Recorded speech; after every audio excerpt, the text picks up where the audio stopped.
Welcome back, and thank you for being here tonight.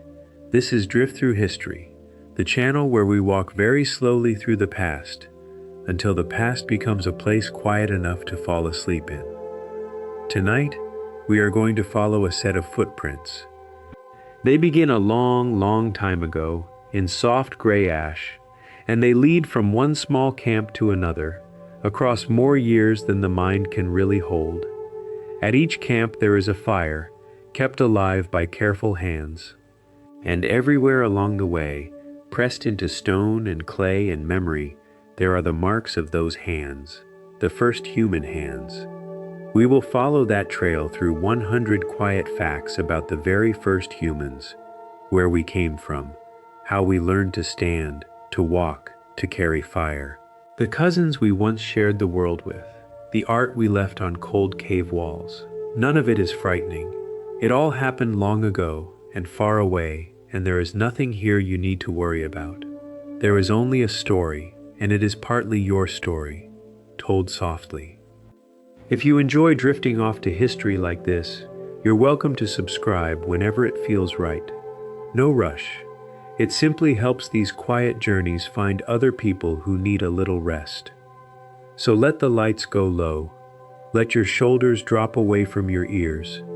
Let the day you had settle somewhere behind you, like a door closing gently in another room. Somewhere far off, a fire is crackling, and somewhere, a hand is pressing flat against cool stone. Follow the footprints with me. We begin at the very first steps. Part 1. First Steps.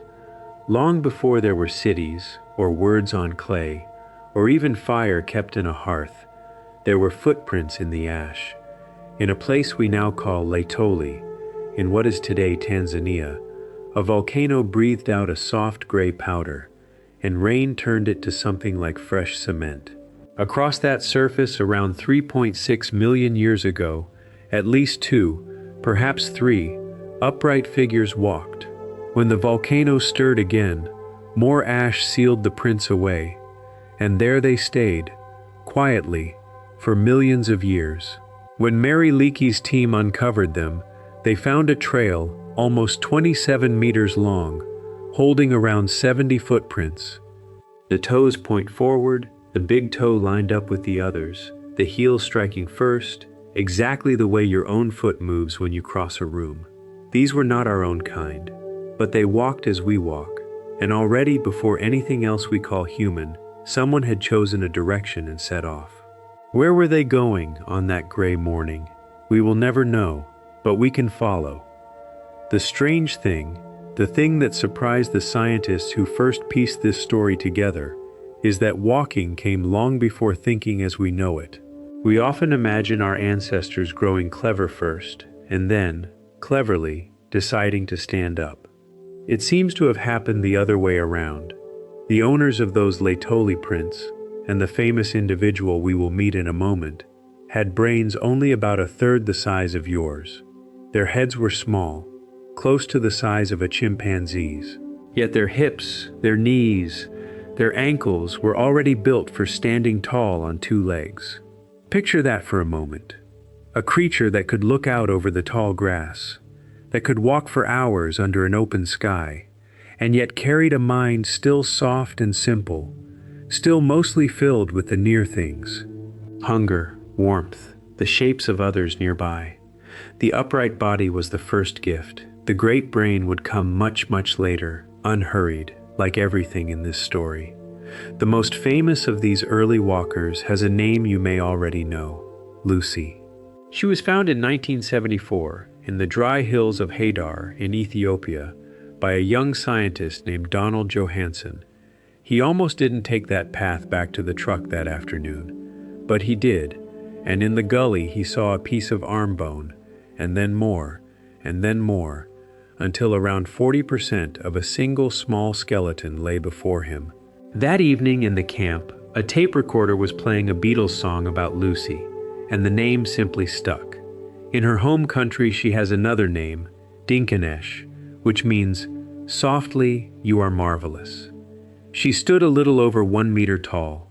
She weighed about as much as a large dog, And though she died more than 3 million years ago, we can still read, in her bones, how she balanced, how she stepped, how she stood in the world.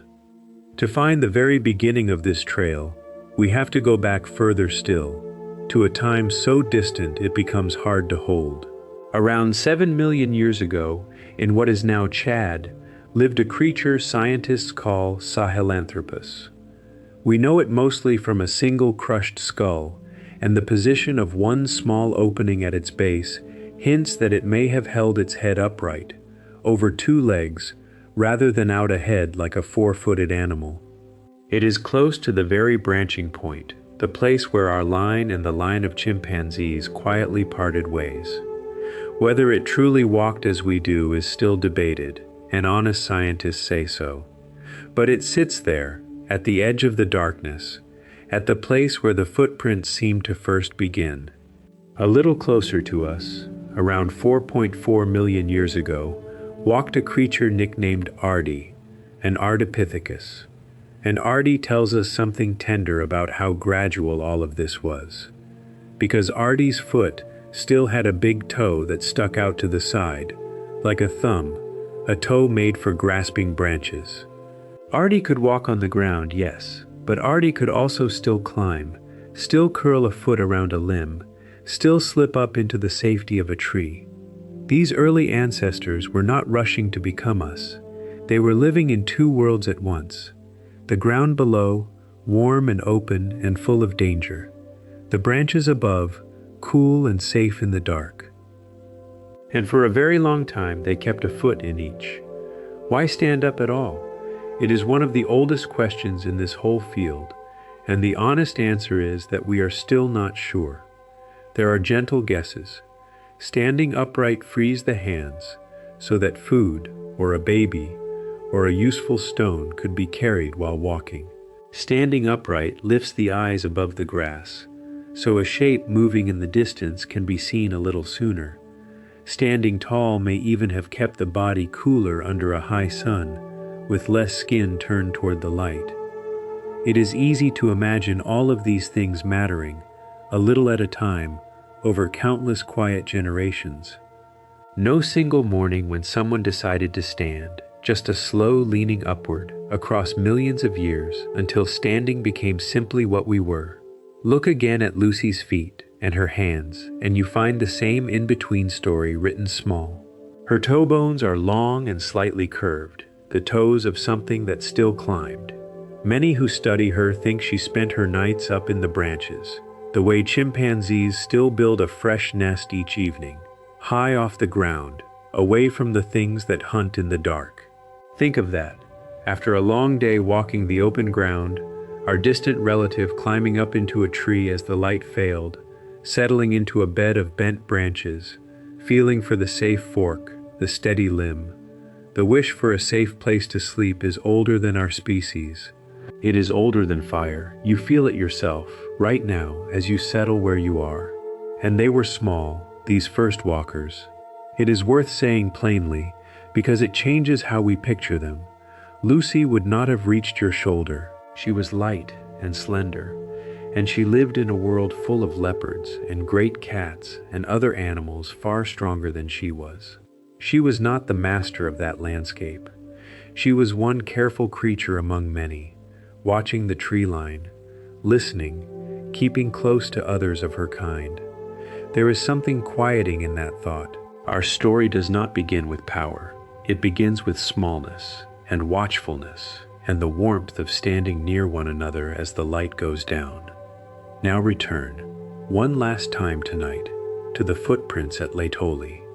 Along that 27-meter trail, the scientists noticed something that is hard to forget. Beside the larger prints, in places, there seemed to be smaller ones, and a suggestion that one walker may have stepped carefully into the tracks left by another. It is easy to imagine a smaller one following a larger one, placing small feet into big, soft hollows in the ash, the way a child might. We cannot prove the feelings behind it, but the prints are real, pressed side by side, walking the same way, at the same slow pace, together. 3.5 million years later, they are still together. So these were the first steps, not ours, not quite. A small, upright, watchful creature with a little brain and grasping toes and a fondness for a safe place to sleep. Standing at the edge of everything that would come, they could walk and look out at the horizon and choose a direction. What they could not yet do, what would change everything, was to pick up a stone and shape it and make the world bend to their hands. Somewhere far off a fire is crackling, though no one here has learned yet to keep it, and a small foot has pressed once into cool gray ash. Rest there a moment. Tomorrow in our story, the hands begin their work. Part 2, The Shaping Hand. For most of the long story we followed last time, our ancestors met the world with their bodies alone. Bare hands, bare teeth, whatever they could reach or climb or carry. And then, at some quiet moment, a hand closed around a stone and struck it against another, and a sharp edge appeared where there had been none. The oldest such stones we have found so far come from a place called Lomekwi, near a lake in Kenya, and they are around 3.3 million years old. That is older than our own genus, older than the first Homo. Someone with a small brain and grasping toes, someone much like Lucy's kin, was already breaking stone on purpose. They are heavy, clumsy things, these first tools. But they are the beginning of every tool that would ever follow, right down to the device glowing softly in your hand tonight. A little later, around 2.5 million years ago, the tool-making grew surer, into a style we call the Oldowan, after Olduvai Gorge in Tanzania, where such tools were first recognized. These are simple things still, a rounded stone with a few flakes knocked off one edge, and the sharp flakes themselves. But that edge was a kind of magic. It could slice through a hide that no fingernail could open. It could scrape meat from bone, and crack a bone to reach the soft marrow hidden inside. Whole foods that had been sealed away from these small creatures were suddenly within reach. A sharpened stone, no bigger than your palm, quietly widened the world. It is worth pausing on how a stone tool is actually made, because it is not as simple as it sounds. You cannot just smash two rocks together and hope. You have to strike one stone against another at the right angle, with the right force, so that a flake peels away cleanly, leaving a working edge. Get it wrong, and the stone shatters, or nothing happens at all. This is a skill, and skills must be shown and watched and copied over and over. So already, in these earliest days, we can picture something gentle and familiar. An older one working a stone by the light, a younger one watching closely, reaching for a rock of their own, trying, failing, trying again. Knowledge passing from hand to hand, the way it still does. We know these tools were used for real work, and not just made and dropped, because of the marks they left behind. On animal bones from these deep ages, scientists find fine, straight cuts, the scars of a stone edge slicing meat away, and heavier marks where a bone was struck to open it. Somewhere in the shadows before 2 million years ago, small groups were gathering around a carcass, working quickly, perhaps nervously, because larger hunters would want it too. They were not yet mighty predators. Often they may have come late to what a lion had left, and used their clever edges to take the marrow the big cats could not reach. A humble place at the table, but a place won by the hand and the mind together. The species most often linked with these early tools even carries the connection in its name. When Lua and Mary Leakey found a new kind of early human at Olduvai Gorge in the early 1960s, lying among thousands of stone tools, they called it Homo habilis, handyman. They suspected it was this slightly larger-brained creature that had made all those tools. The truth, as always, turned out to be tangled. Other kinds of early human lived at the same time, and may have made tools too. But the name has stayed, and there is something right about it. Of all the things we might be called, we chose to be named for our hands, and for what our hands can do. Then, around 1¾ million years ago, something new appears in the record, and it is beautiful. The hand axe. Not a crude chopper, but a teardrop shape, worked on both faces, often strikingly symmetrical, coming to a point at one end and rounded to fit the palm at the other. We call this the Acheulean style, and here is the wonder of it. To make such a shape, you cannot simply react to the stone as you go. You must hold the finished form in your mind before the first blow, and work toward it, flake by flake. A shape existing in the imagination, and then made real in the hand. That is a very deep kind of thinking, appearing far, far back in our story. And the hand axe holds a quiet mystery. This same teardrop design was made, in much the same way, across Africa, Europe, and Asia, for well over 1 million years. More than 1 million years of the same idea. Nothing else we humans have ever made has lasted like that. Stranger still, some hand axes are so large, or so finely and carefully shaped, that they seem almost impractical to use for cutting at all. Some researchers wonder whether these were more than tools, whether a beautifully made hand axe might have been a way to show skill, or patience, or care, to others watching. We cannot know.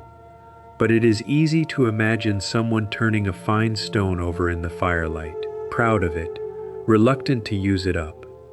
Here is a small thing that reaches across all that time and touches you directly. When scientists look closely at these early tools, and even at tiny scratches on ancient teeth, they find signs of handedness. Most of these ancient toolmakers, it seems, were right-handed, just as most people are today. A person holding a piece of meat in their teeth and cutting upward with a stone in the right hand would leave scratches slanting a certain way, and those slants appear again and again. Such a small, ordinary detail, and yet, across nearly 2 million years, it links the way one of them held a stone to the way you hold a pen. Some things about being human settled early and never changed. And so we come back, as we always will, to the hand itself. Somewhere along this journey, the human hand became a remarkable thing. A thumb long and strong enough to reach across and meet each fingertip, giving a grip both powerful and delicate. Powerful enough to grip a heavy stone and strike hard, delicate enough to turn a small flake and feel its edge. Everywhere the footprints lead, from that first camp to the next, we find the marks these hands left behind. Chipped stones, cut bones, and later, much later, marks made not for use at all, but simply to be seen. The hand that could break a stone would one day press flat against a cave wall and leave its shape in color, but that is still far ahead of us tonight. For now, rest in this. Our ancestors learned to carry the future in their hands. A good stone, once found and shaped, was worth keeping, worth carrying to the next place and the next, ready for work not yet needed. To carry a tool is to believe in tomorrow, to trust that there will be a tomorrow, and to prepare for it quietly today. Small groups moving across an old landscape, a few good stones held close, a sharp edge saved for later. Somewhere ahead of them, though they did not yet keep it, a fire was burning, and soon, in our story, they would reach out and take it. A hand closes around a shaped stone in the dark. Let that be the last picture tonight. Tomorrow, we learn to hold the flame.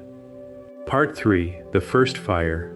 Here is something gentle to hold on to. We did not invent fire, we found it. Long before anyone could make a flame, fire already moved across the ancient world on its own. Lightning striking dry grass, a slow burn creeping over a plain, smoke rising on the horizon. Most animals flee from that smoke, but it seems our ancestors, at some point, began to walk toward it, toward the warmth still left in the ashes, toward small creatures caught in the burn, and roots baked soft in the ground. To befriend fire, you must first stop being afraid of it and step closer while others step away. That first step toward the flame taken by someone whose name is lost forever, may be one of the bravest small acts in our whole story. Finding out when we truly began to keep fire is surprisingly hard, and scientists are careful about it. The trouble is that a natural wildfire and a tended fire can leave similar traces, so the earliest good evidence has to come from a place a wildfire could not reach. One such place is Wonderwork Cave in South Africa.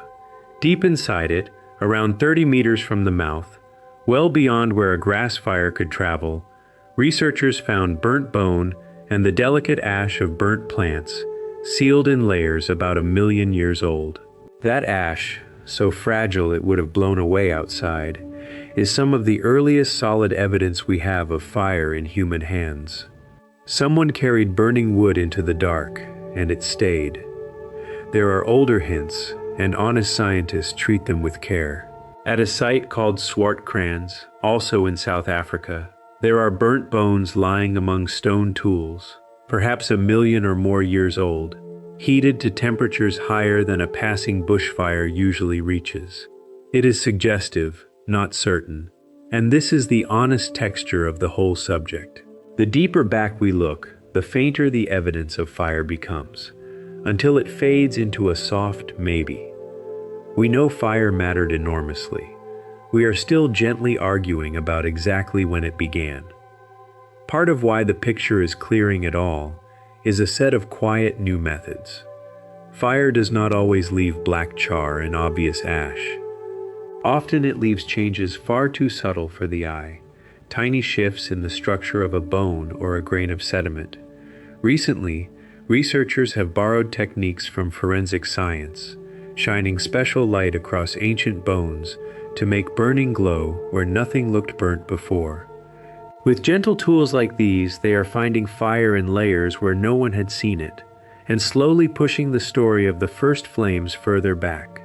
It is a lovely thought, really, that the warmth of a fire 1 million years old can still be coaxed to show itself, if you know how to look.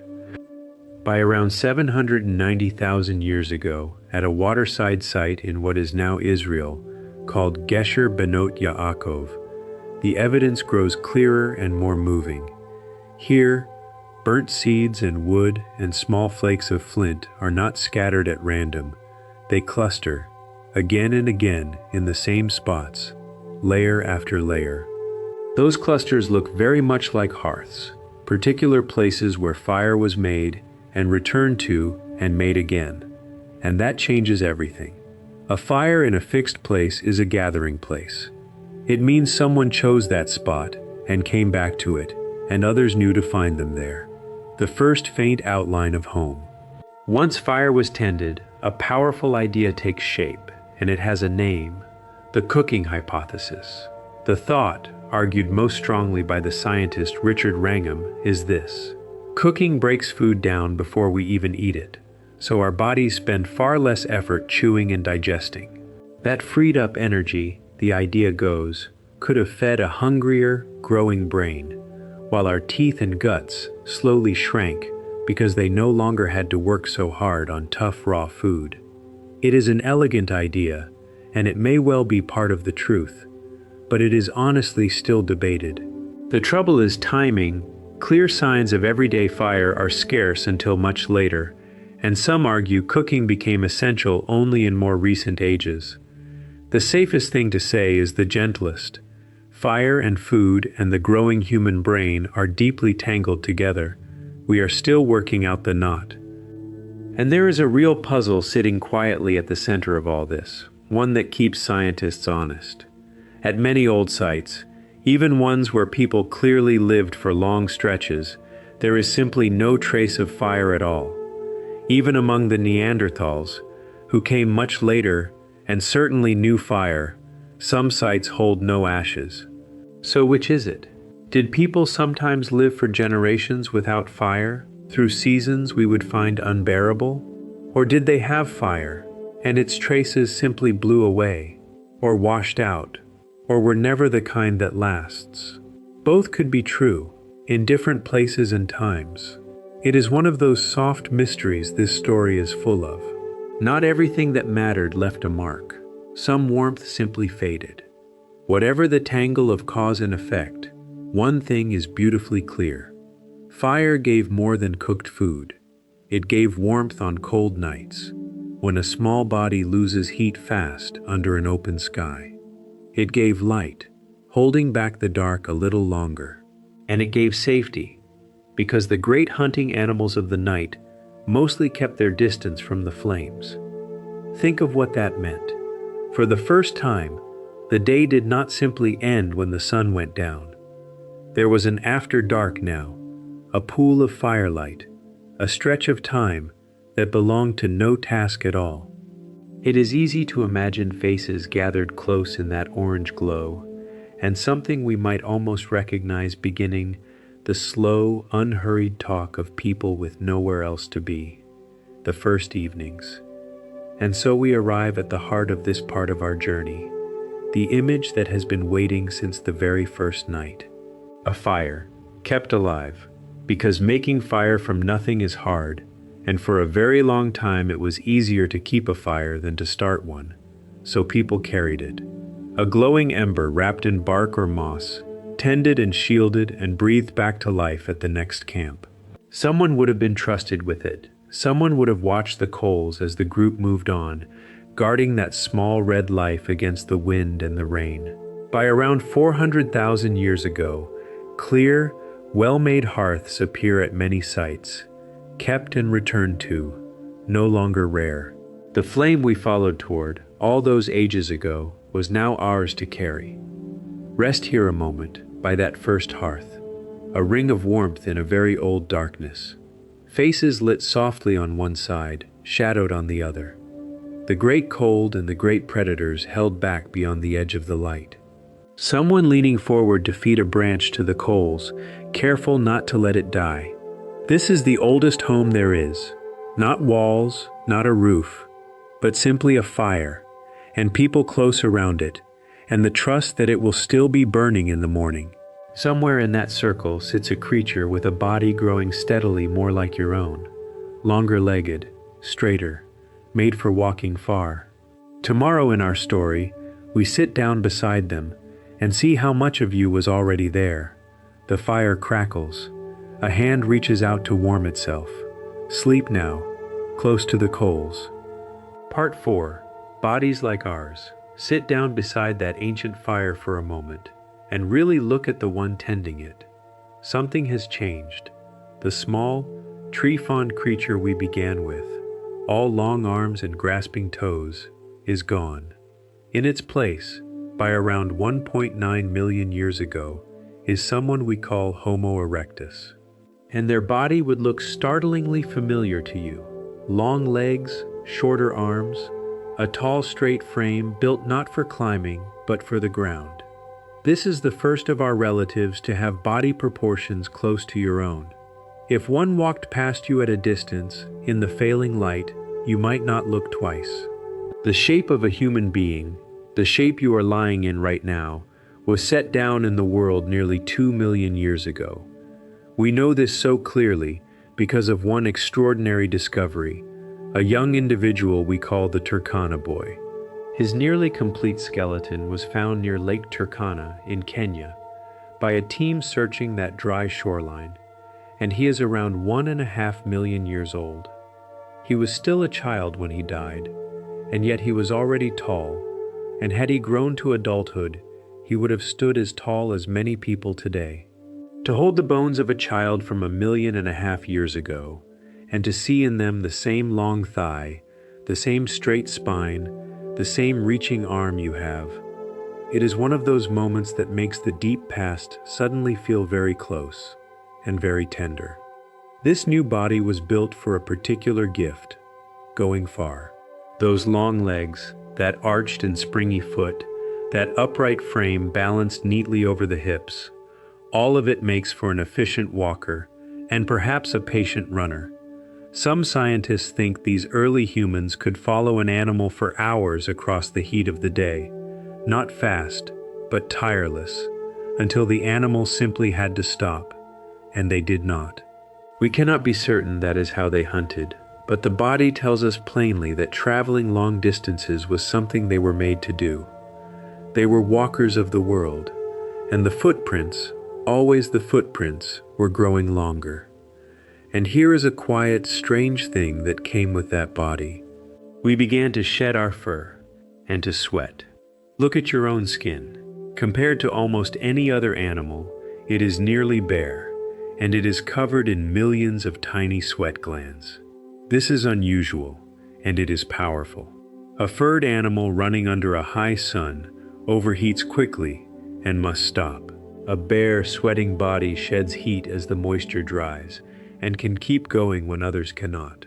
Exactly when we lost most of our fur is uncertain, and scientists read clues from our genes to guess at it.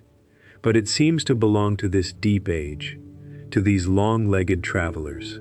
Your bare, cooling skin is a very old adaptation for going the distance.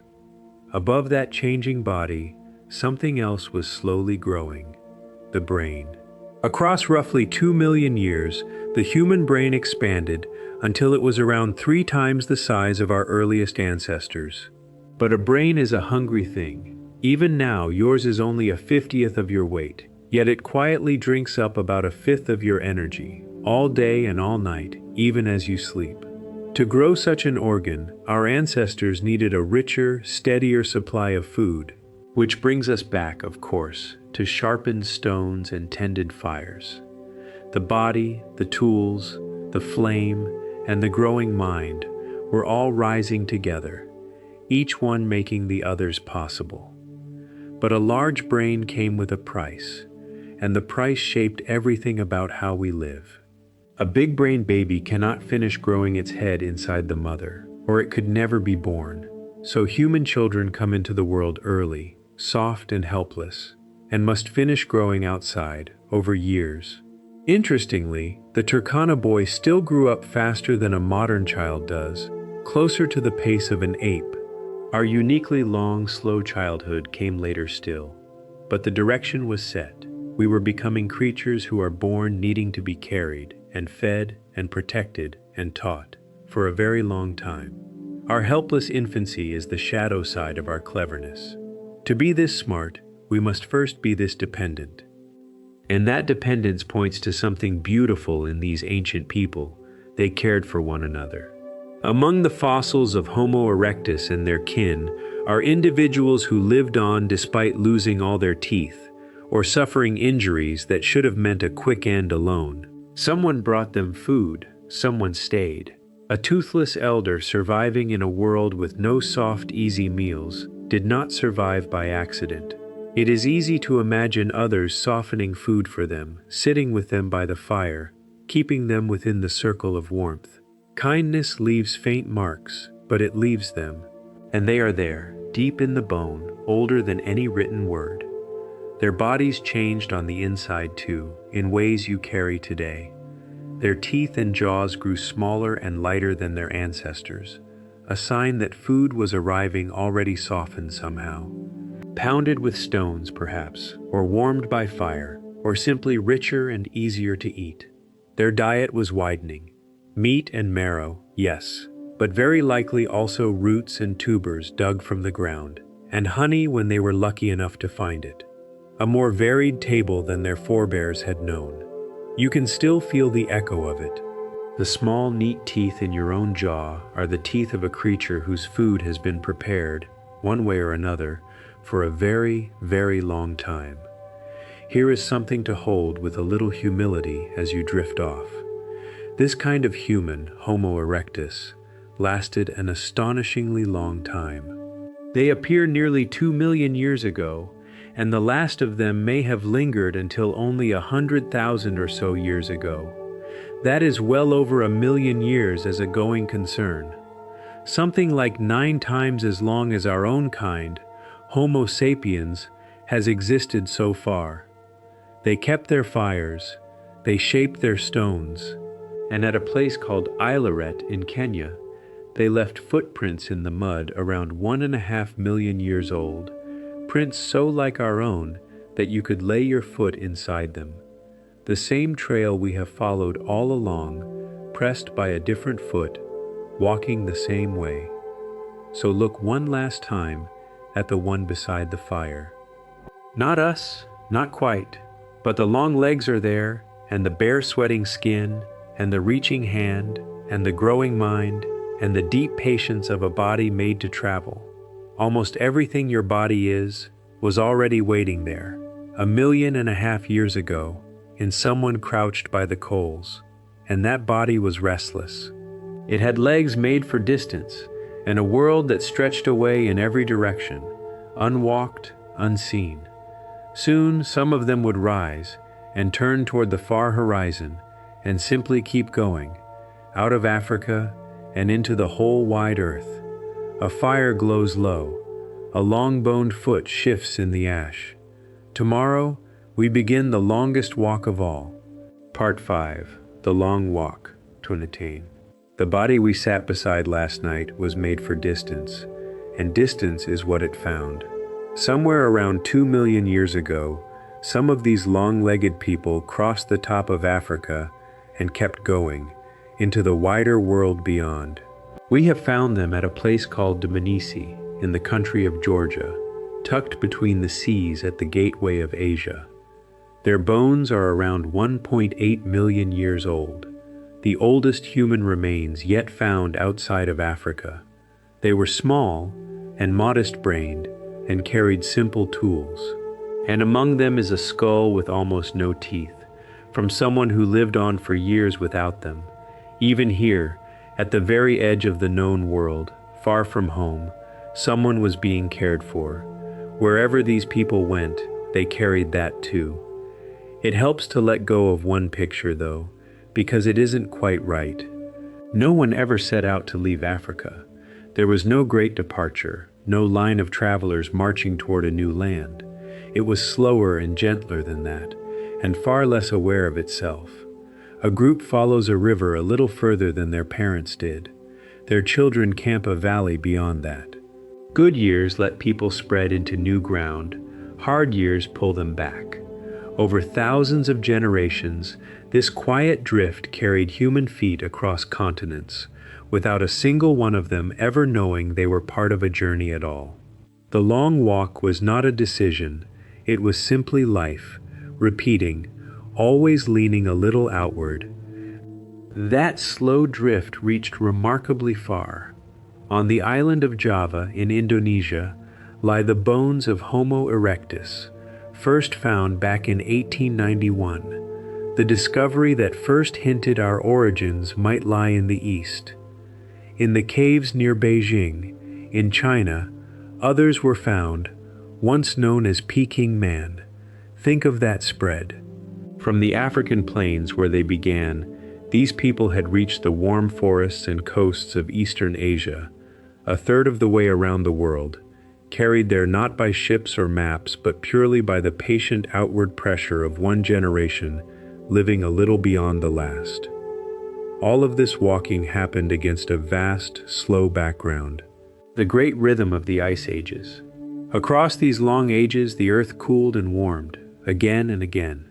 In the cold spells, so much water was locked into ice sheets that the seas dropped, and land that is drowned today rose up dry, joining islands to coasts, and opening new roads for wandering feet. The deserts breathed too. The Sahara, that great barrier, would turn green with rain for a spell, becoming a corridor of lakes and grass, then dry again to sand, and close like a gate. Human movement across the world was shaped by these openings and closings. Doors of land and green, swinging slowly wide, then slowly shut, over tens of thousands of years. For a long time, all of this belonged to older kinds of human. Our own kind came late to the walk. Homo sapiens took shape in Africa around 300,000 years ago, and for most of that time, we too stayed within Africa, spreading across that one enormous continent. There were early ventures beyond, small groups reaching into the lands around the eastern Mediterranean perhaps 100,000 years ago or more. But those early travelers seem to have faded, leaving little trace in people living today. The Great Dispersal, the one that carried our kind across the whole planet, came later, perhaps 60 or 70,000 years ago. When we finally went, though, we went everywhere.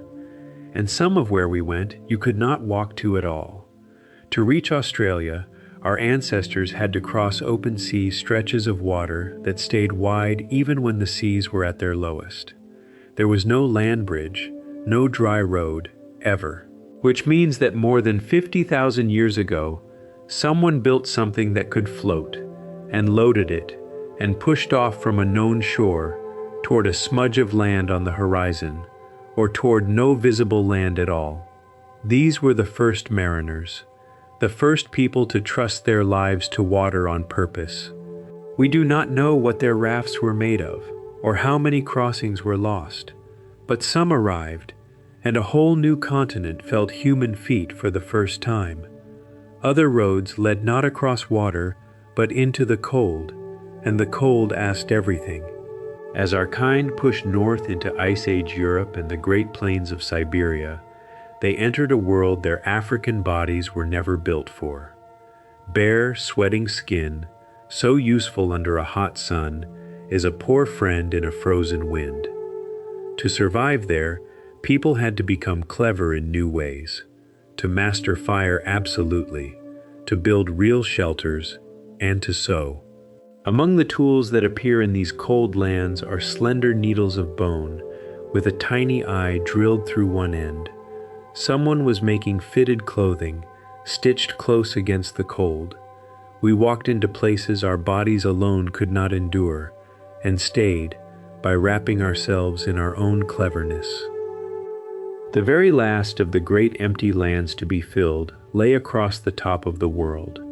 During the deepest cold, when the seas were low, the gap between Siberia and Alaska became a broad, dry country of its own, grassy and grazed by great animals. People lived there and hunted there, and in time some crossed it and drifted south, into two entire continents that had never known a single human being. Exactly when is still debated, and honest scientists hold the question open. But by somewhere around 20,000 years ago, perhaps earlier, human feet were pressing into the soil of the Americas. There was nowhere left on the habitable earth after that where we had not gone. And of course, that final chapter of the walk left footprints too. At a place called White Sands, in New Mexico, fossil human footprints have been found pressed into the mud of an ancient lakeshore. Some studies date them to more than 20,000 years ago, which would make them among the oldest signs of people in the Americas.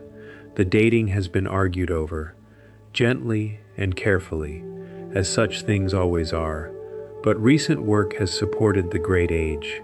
And in among them are the small prints of children. There are tracks that cross the path of a giant ground sloth and a mammoth. A person, perhaps carrying a child, walking along a lake at the far end of the world, at the far end of the longest walk there has ever been. The same trail we started following on that first night, in gray African ash, reaching all the way here. So this is where the walk leads. One small creature, born in the African warmth, now standing on nearly every land the earth has to offer. From frozen tundra to tropical island to a lakeshore in a new hemisphere. Restless, adaptable, endlessly leaning outward toward the next horizon. But here is the thing we have quietly passed over on this long journey out. When our kind walked into Europe and Asia, we did not walk into empty land. Others were already there. Older kinds of human who had made those cold countries their home for hundreds of thousands of years before us. We were about to meet our cousins. A fire burns in a cold land tonight, and it is not ours. A hand that is not quite like ours warms itself at the flames. Tomorrow, we meet the Neanderthals. Part 6. Cousins in the Cold. Shop. When our kind walked north into the cold lands, the people we met there were the Neanderthals, and it is worth setting down, gently and firmly, that they were not the dull, stooping brutes of old cartoons. They were a kind of human, as truly human as we are, who had lived across Europe and Western Asia for hundreds of thousands of years before we ever arrived. They take their name from a small valley in Germany, the Neander Valley, where their bones were first recognized in the 1850s. For a long time we misjudged them. The closer we look now, the more we find a people of skill and care and quiet depth. Cousins, in the truest sense. Family we had simply never met. Their bodies told the story of the cold they were born to. Where we are tall and slender, built for the African sun, the Neanderthals were shorter and stronger and stockier, broad through the chest, thick in the bone, with short, powerful limbs that held warmth close to the body's core. Even their wide noses may have helped, warming and moistening the frozen air before it reached the lungs. Every part of them was shaped by Ice Age Europe, the way a stone is shaped by the river it lies in. They were not a rough draft of us. They were a different, beautifully finished answer to a colder question. And they were not simple. Their brains were as large as ours, and in some cases larger. They were formidable hunters taking on great Ice Age animals at close range with heavy thrusting spears, so close that their skeletons often carry healed injuries to the head and upper body, a pattern one study compared to the wear on rodeo riders. This was dangerous work, done shoulder to shoulder, at arm's length from animals that could kill them. To live that way for thousands of generations took courage and skill and above all one another. No one hunts a mammoth alone. They were craftsmen too, in ways that quietly demand real intelligence. Neanderthals made a kind of glue, boiling down the bark of birch trees into a sticky tar to fix stone points onto wooden shafts. That sounds small until you try it. Making birch tar means heating the bark in just the right way, with little air, holding conditions a person cannot even see inside the fire. It is a multi-step process, planned in advance, with no immediate reward until the very end. This is not the work of a dull mind. It is patience and foresight and technique, handed down and held onto, deep in the Ice Age dark. But it is in how they treated one another that the Neanderthals reach across the ages and touch us most. In a cave called Shanidar, in the mountains of Iraq, lie the bones of a man who lived a hard, long life. He had been blind in one eye. One of his arms was withered and useless, perhaps lost below the elbow. He had injuries to his legs and was likely deaf. Any one of these might have been a death sentence for someone who had to fend alone. Yet he lived for years into what was, for them, old age. He did not do that by himself. Others fed him and protected him and kept him within the group long after he could give much back. That is compassion, tens of thousands of years old, written plainly in one broken, mended body. They also, it seems, did not simply abandon their dead. At several sites, Neanderthal bodies appear to have been placed carefully in the ground, in ways that look deliberate rather than left where they fell. And at Shanidar came one of the most famous and tender claims in all of archaeology. Around one grave, scientists found dense clusters of ancient pollen and wondered if flowers had been laid upon the body. A funeral bouquet, 60,000 years ago. It is an image almost too beautiful to give up. And in honesty, we may have to hold it lightly, because later researchers suggested the pollen might have been carried in by burrowing bees or small animals, rather than by mourning hands. We truly do not know, but that we are even asking whether Neanderthals laid flowers on their dead tells you how far our sense of them has come. Whether they reached for beauty in other ways is one of the liveliest questions in the field, and a lovely one to drift on. There are hints, eagle talons that seem to have been strung and worn, perhaps as jewelry, lumps of pigment, red and black, that could have marked skin or objects, and on the walls of some caves in Spain, faint markings that certain studies date to a time before our kind had even arrived there, which would make them the work of Neanderthal hands. The dating is debated, carefully and without rancor, as good science is. but the possibility hangs there, softly. That our cousins too felt the pull to make a mark that meant something and answer it. Then there is the flute. In a cave in Slovenia called Divje Babe, someone found the thigh bone of a young cave bear, with round holes pierced along its length, in a place where Neanderthals had lived. Some believe it is a flute, the oldest musical instrument ever found, a hollow bone made to sing in the cold. Others, just as carefully, argue that the holes are only the punctures of a carnivore's teeth, and that no one ever played it at all. Both sides may be looked at honestly, and the truth stays just out of reach. But whether or not that particular bone was ever music, the question it raises is worth carrying into sleep. Did they too sit by their fires and long to make the air sing? It is very easy to imagine that they did. And here is the fact that changes how you might feel about all of them, forever. When our kind and the Neanderthals met in those cold meeting grounds, they did not only compete or pass by, sometimes they had children together. We know this now plainly because we can read it in living blood. Nearly everyone whose roots lie outside of Africa carries a small trace of Neanderthal in their very genes, often around 2%. It sits in you, perhaps quietly, in a gene for skin or sleep, or how your body fights off illness. The Neanderthals did not entirely vanish. Some part of them simply became us and walks the earth still, in billions of people, in the warmth of ordinary bodies going about their days. They faded as a separate people around 40,000 years ago. And why is another of those questions with no single clean answer? Perhaps the climate turned against them. Perhaps our growing numbers slowly crowded their world.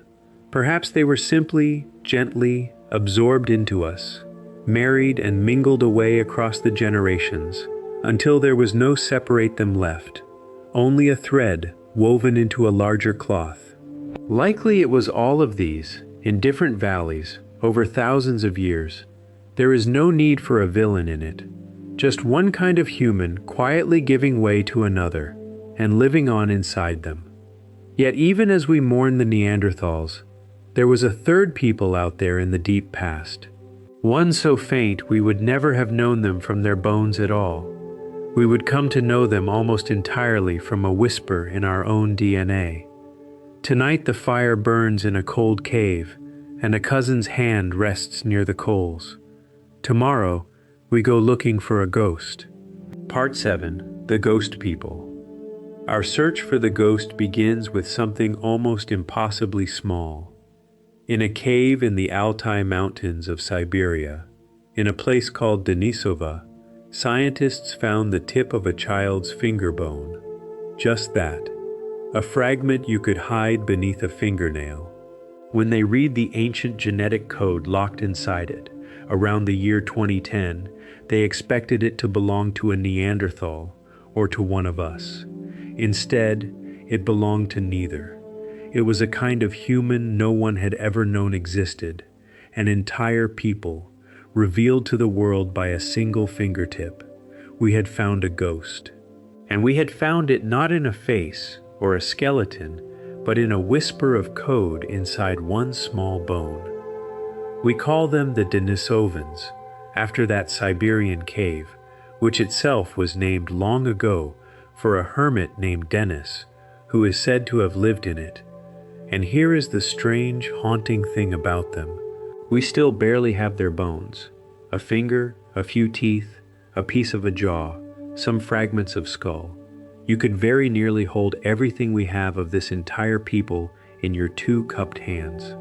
Almost everything else we know about them, we know from their DNA alone. They are the faintest of all our lost relatives.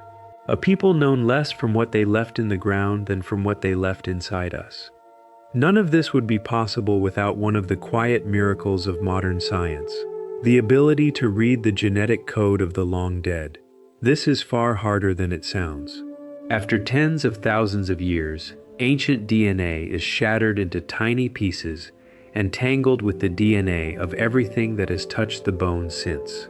To pull a clean, ancient message from that ruin took decades of careful work, led above all by a scientist named Svante Pabo, whose lifetime spent listening to the genomes of vanished humans earned him a Nobel Prize.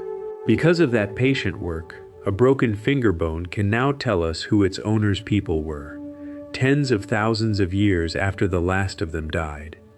And that same power gave us one of the most extraordinary discoveries in the whole human story.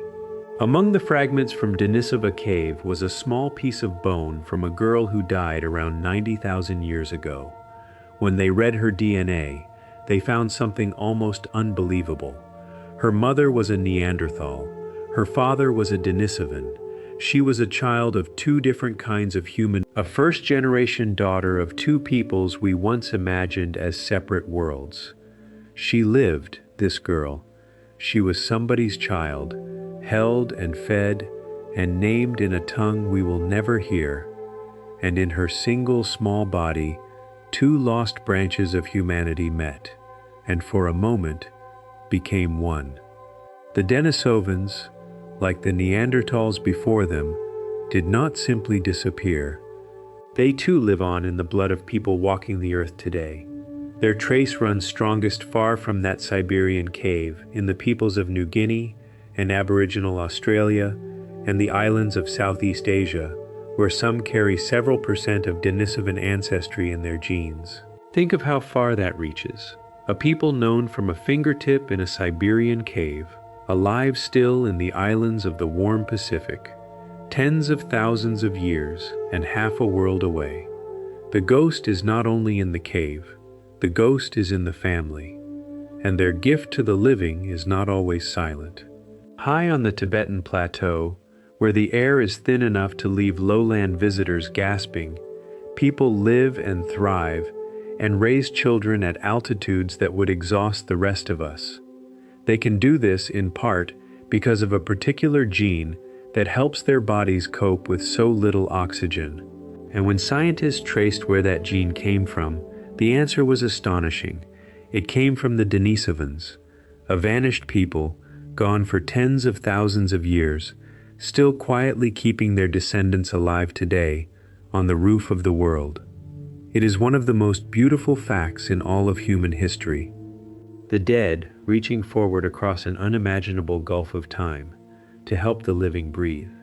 Slowly, we are beginning to find their faces, or at least the edges of them. A jawbone from a high, cold cave on the Tibetan plateau, well over 100,000 years old, turned out to be Denisovan, showing that these people had reached those thin-aired heights long before anyone thought humans could. And there are other mysterious old fossils across Asia, large-skulled and strange, that some researchers now suspect may be Denisovan faces we simply hadn't recognized. The picture is still forming, gently, piece by piece. Each new fragment is like a candle lit in a vast dark room. We cannot yet see the whole, but shapes are beginning to emerge from the shadow. There is something deeply strange and almost tender about knowing a people this way. More as code than as bone. We can say something about the color their hair and skin may have tended toward. We can point to pieces of their immune system still working inside living people. We know they loved, in the plain sense that they had children, with Neanderthals and with us. And yet if one walked past you in a crowd, we could not say for certain how their face would look. They are a people made mostly of information now, of patient inference, of a signal held in living cells, the quietest relatives we have, present everywhere and visible almost nowhere. And it all began, remember, with a fingertip, a single small bone from the end of a child's hand. All through this journey we have followed the marks of human hands, hands that shaped stone and carried fire and pressed flat against cave walls. And here, an entire lost people steps out of the darkness because of one child's finger, resting in the cold cave floor for 90,000 years, until someone gently lifted it into the light. The same hands, reaching across the whole story, from the first shaped stone to the ghost in our blood. A small finger, curled in the dark, holding a world. So let this settle over you as the fire burns low. Not so very long ago, in the long reckoning of these nights, the earth was not ours alone. There were at least three kinds of humans sharing it. Our own kind, the Neanderthals, and these Denisovan ghosts, and very likely others still hidden from us. We tend to imagine ourselves as always having been alone, the single human note in the world. It was not so. We had cousins, and neighbors, and in-laws, and we carry pieces of all of them, folded quietly into who we are. We are not the last of one thread. We are the meeting place of many. Tomorrow, we turn from bone and blood to something even more purely human. The first time a hand reached for color and made a mark that meant something. The fire settles. A small hand rests against cool stone. Sleep now among your cousins. Part 8. The First Art, Pseudosy. For most of this long story, everything a human hand made had a job to do. A stone to cut, a spear to hunt, a needle to sew, all of it useful, all of it aimed at staying alive. And then, at some quiet point, a hand made a mark that did no work at all, a mark that only meant something. A line, a pattern, a shape, made not to feed the body but to feed something else. Some inner need to say, "This matters, I see this, I am here." That is the moment art begins. And it may be the moment, more than any tool or fire, when the people in this story became fully, recognizably us.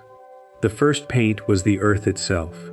In many places, our ancestors gathered ochre, a soft, iron-rich stone in warm shades of red and yellow and brown, which can be ground into a fine powder and mixed into color. They collected it and carried it long distances, and even shaped it into pieces that worked like crayons, worn down at the tip from use. This was happening hundreds of thousands of years ago, long before any cave was painted. Red ochre, the color of blood and warm earth, was humanity's first pigment, and we reached for it again and again across unthinkable spans of time. Something in us has always wanted color in our hands. Some of the oldest signs of that longing come from a cave on the southern coast of Africa called Blombos. There, on small pieces of ochre tens of thousands of years old, someone scratched a careful pattern of crossing lines, a deliberate crosshatch, made with intent, perhaps 70,000 years ago or more. It carries no obvious use. It is simply a pattern, made by a mind that wanted to make a pattern. To many who study these things, it is among the earliest clear proof we have of the symbolic human mind at work. A person, long ago, drawing not to survive, but because some part of them needed to draw. The oldest doodle in the world, and already, unmistakably, one of us. From that same cave, and from other ancient places, comes another tender kind of first, jewelry. Tiny sea snail shells, each one pierced with a small hole and strung together, worn perhaps around a neck or wrist, 75,000 years ago and more, with even older examples turning up in North Africa. Think about what a bead really is. It does nothing. It does not cut or carry or keep you warm. It exists only to be seen and to say something without words. Perhaps it said, "I belong to these people." Perhaps it said, "I am loved," or "I am someone." The first person to string a shell and wear it was doing something profoundly human. They were making themselves into a message.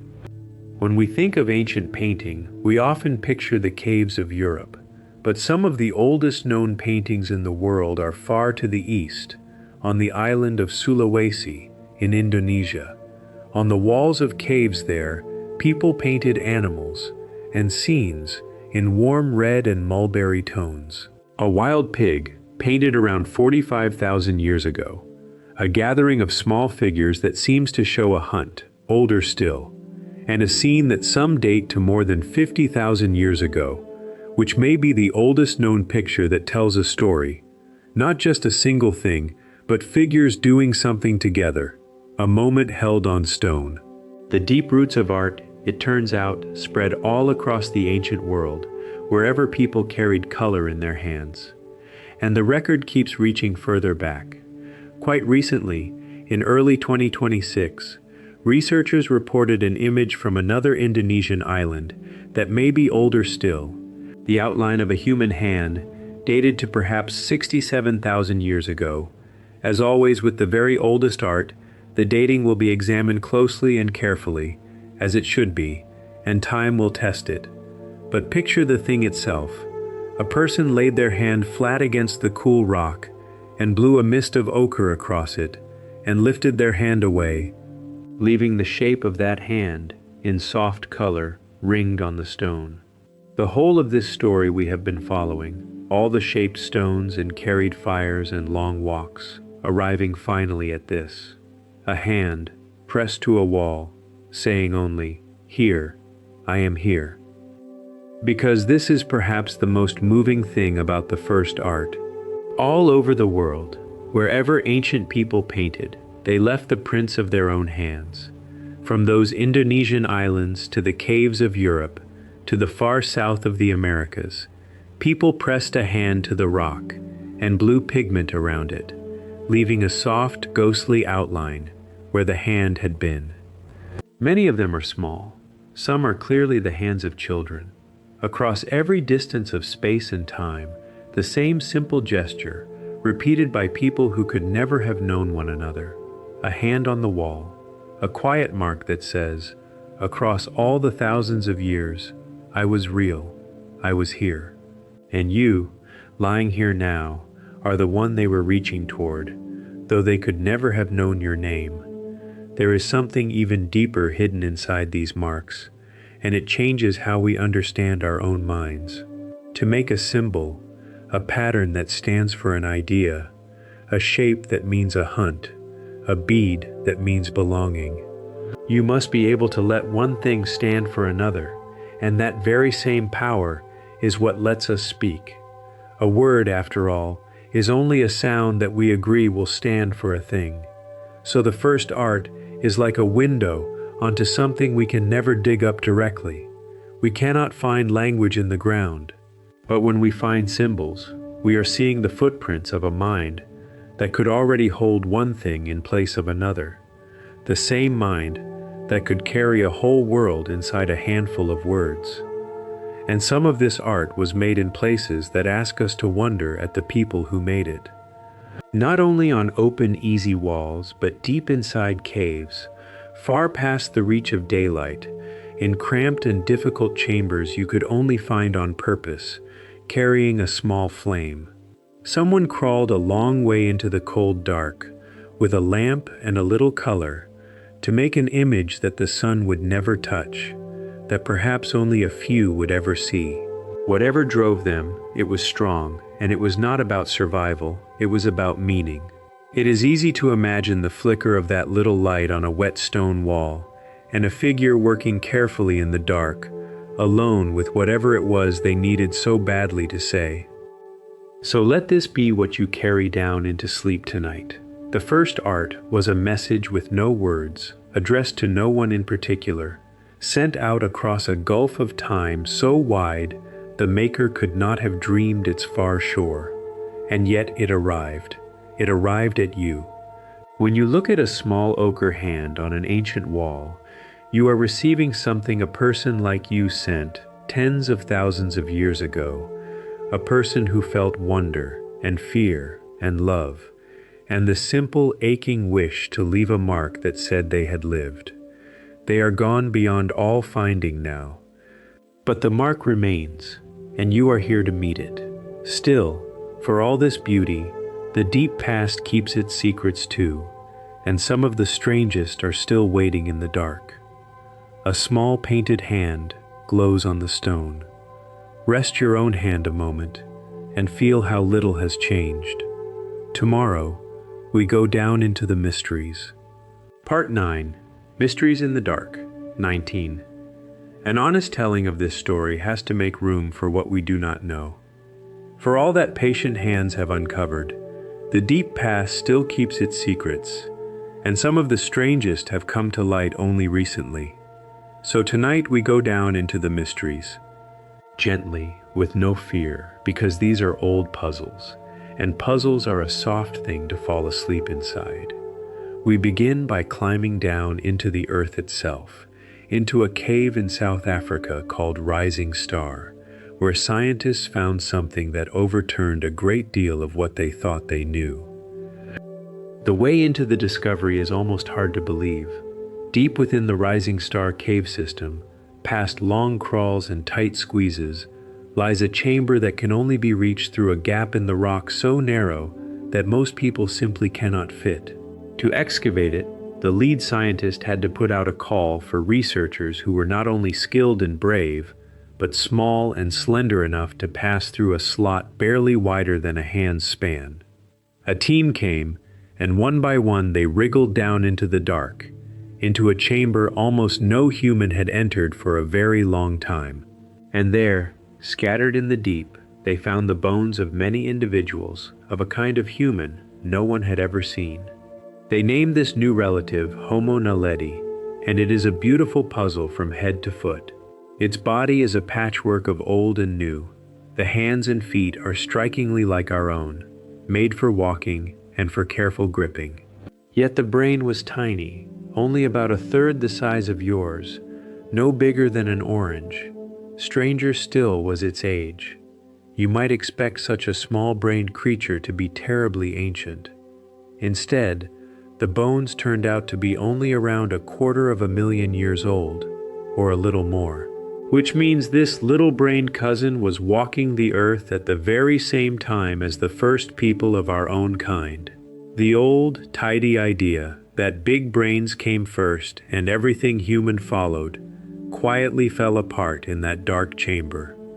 And then there is the deepest mystery of all, the one still argued over today. How did all those bodies come to rest in so remote and difficult a place? The chamber shows no sign that a flood washed them in, or that predators dragged them down. There seems to be no easy natural explanation for how so many of one kind of creature ended up deep in that hidden dark. The scientists who found them suggested something startling, that Homo naledi may have carried its own dead into the cave, deliberately, and left them there. If that were true, it would mean a small-brained human was tending to its dead in a way we thought belonged only to us. It is a bold claim, and many researchers are honestly unconvinced, and the argument continues with care on all sides. We do not know the answer, but simply to be asking it of a creature with a brain the size of an orange is remarkable. From a cave in the south of Africa, we travel now to an island in Indonesia, and to one of the most charming surprises in all of human science. On the island of Flores, researchers found the bones of a people who stood only about 1 meter tall as full-grown adults, small in body and small in brain, and yet unmistakably makers, for around them lay stone tools and the bones of the animals they had hunted. They lived on that island until perhaps 50,000 years ago, which means our own kind may well have known they were there. The world quickly and fondly gave them a nickname, the Hobbits, a tiny tool-making people on a far green island within reach of living memory in the long sweep of this story. Why so small? The answer may lie in the island itself.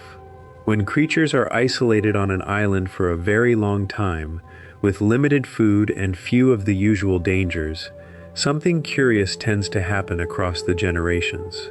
Large animals often shrink, and small ones sometimes grow, until the whole island holds a cast of strange, resized creatures.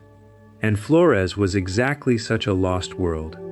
Alongside these little people once lived elephants, shrunk down to the size of ponies, rats grown as large as rabbits, and great dragons, the giant lizards that still survive there today. Whether the hobbits were once larger people slowly reduced by their island, or descended from something small to begin with, is still gently debated. But the picture is unforgettable.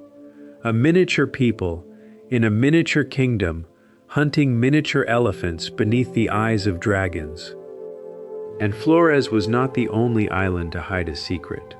On the island of Luzon, in the Philippines, scientists announced in the year 2019 yet another previously unknown kind of human, small and distinct, and unlike any we had named before. Here was a lesson worth pausing on.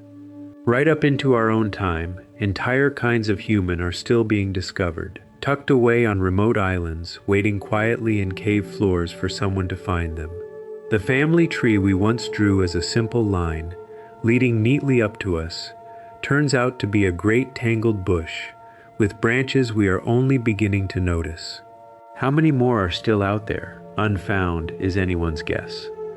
You might wonder how we can possibly know the ages of things so old, and the answer is its own quiet marvel.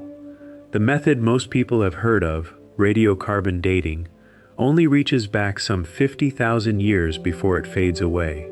To see deeper, scientists use other, cleverer clocks. Some measure the slow decay of natural elements in the crusts of stone that form in caves. Others can read, in a buried grain of sand, how long it has been since that grain last saw sunlight, or last felt fire. With tools like these, a careful researcher can hold a fragment of the past and read, from the atoms inside it, roughly when its story stopped. We have learned, in a sense, to read time itself, to hold a stone up to the light and hear it whisper its age. So let the mystery settle over you softly, like a blanket, rather than keeping you awake. Somewhere in the earth right now, in caves not yet entered and layers not yet lifted, lie answers to questions no one has even thought to ask. Most of the human story is still underground. The little people of the islands, the small-brained cousins in the deep chamber, the ghosts we know only from a whisper in our blood. All of them remind us that the past was far stranger and far more crowded than the simple picture we carry in our heads. We are not the point the whole story was aiming at. We are one twig, on one branch, of a great and shadowy tree, most of which we will never see. And that is a peaceful thing to rest in, not a frightening one. To be a small, surviving branch of something vast and old and mostly unknown. Tomorrow, on our last night together in this story, we come home at last, to the first true members of our own kind, and to the quiet, astonishing inheritance they left in you. All the footprints we have followed, all the fires kept alive, all the hands pressed to stone, have been leading here, to you, lying in the dark, the far end of an unimaginably long trail. A small light moves along a cave wall and is still. A hand rests against the cool rock. Sleep now among the mysteries. Tomorrow we come home. Part 10, The Inheritance. And so, on our last night together, we come home, to the first of our own kind. For a long time, we thought Homo sapiens appeared quite recently, in one corner of Eastern Africa. But at a place called Jebel Irhoud in Morocco, far to the northwest, researchers found the bones of people who were already recognizably us, and they turned out to be around 300,000 years old. Older than we had dared to think, and from a part of Africa we had not expected. Their faces were much like yours. Their story is the first chapter of your own. After all the cousins and ghosts and mysteries, here, at last, is the beginning of us.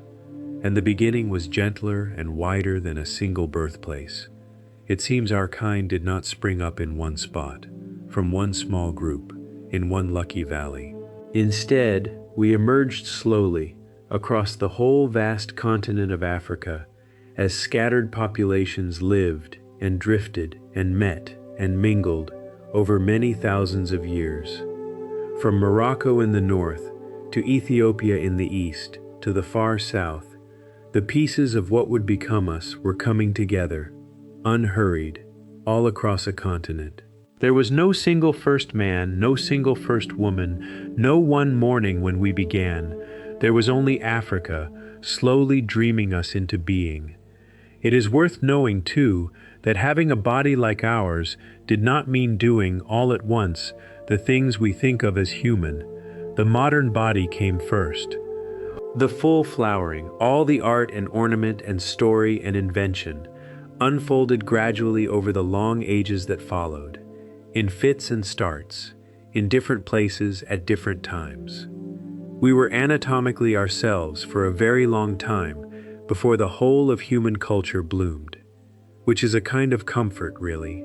We did not arrive finished. We became ourselves slowly, the way you yourself have, the way everything true seems to. Here is something quiet and steadying to rest in. Every human being alive today, all 8 billion of us, across every land and language, belongs to this one single kind, Homo sapiens. Beneath all our surface differences, we are astonishingly alike, more alike, gene for gene, than we have any right to be. All of us descended from those same African beginnings. The things that seem to divide us are shallow and recent, a thin film on the surface of a very deep and shared water. Trace any human line back far enough, and it runs to the same handful of small groups under the same African sky, keeping the same small fires. We are, quite literally, one family that simply forgot, for a while, that it was one. And you carry the first humans in your own body still, in small and secret ways. When you feel a chill and your skin prickles into goosebumps, that is your body trying to raise fur you no longer have, a reflex left over from a furred and distant ancestor. When a newborn baby grips a finger so tightly it could almost hang from it, that fierce little grasp is thought to be an echo of infants who once clung to their mother's hair, high in the safety of the trees. The tail you once had is still there, curled and shrunk at the base of your spine. You are a living museum of the whole journey. It is all still in you, quietly, tonight. You carry your vanished cousins too, folded into your very cells. That small trace of Neanderthal, in almost everyone whose roots lie outside Africa. That whisper of Denisovan, strongest in the peoples of the Pacific. Pieces of their immune systems, still guarding bodies today. A gene that lets people breathe on the roof of the world, handed down from a people we know only as ghosts. When you go looking for the first humans, in the end, you do not only find them in caves and cracked stone, you find them in the mirror. They did not all die out. A great many of them simply became you. But the deepest inheritance is the one that leaves no fossil at all. The keeping of a fire against the dark, the shaping of a tool for a task not yet come, the care of someone too weak to care for themselves, the burying of those we love and the ache of missing them, the pressing of a hand to a wall to say I was here, the telling of stories in the safe hours after sundown. You did some of these very things today, without once thinking them ancient, and you are doing the oldest of them right now, at this moment, resting your body somewhere safe and warm near the end of the day, letting the dark be gentle. The wish to sleep protected, which we met on our very first night high in Lucy's tree, is being answered in you tonight. Feel for a moment the whole trail we have followed drawing together into one. It began in soft gray ash 3.5 million years ago, with a few small figures walking side by side. It led from camp to camp, and at every camp there was a fire, kept alive by careful hands, carried forward through cold and dark and impossible distance. And everywhere along the way, on stone and bone and cave wall, those hands left their mark. That single unbroken trail of footprints and tended flames and human hands runs all the way from that first African morning to this exact place, this quiet room, this bed, this breath. You are the latest footprint in the ash. You keep the fire now. The hands are yours. Let time itself grow soft and small as you drift.